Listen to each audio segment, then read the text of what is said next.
Another thing you want to check that has to do with Netwrap is you want to make sure you have a sharp knife. As you can see right here, this is the knife system. We've got this in a position that is not in the home position, but this way you can see what we're talking about. So the knife is right here where I'm pointing. These long fingers are the comb that actually bring the Netwrap into the knife. So we're gonna make sure this knife right here is sharp. There's 4 of them on each baler.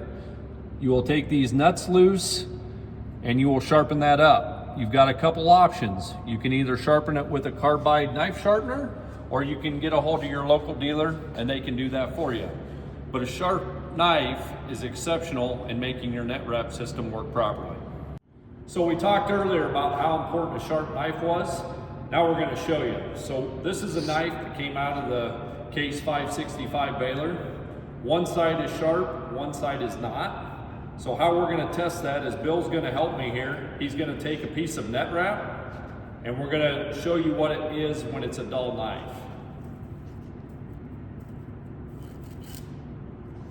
Okay, you saw that? Now we're going to turn this around to the side of the knife that's been sharpened, and you're going to see how much easier it cuts.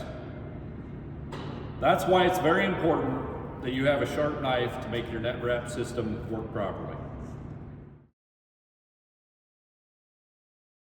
All right, so for your final tip and trick, getting your baler ready for the season, is to buy some Netwrap to put into your baler. This is Case Netwrap. We have up to $22 per roll mail-in rebates available right now through February 28th.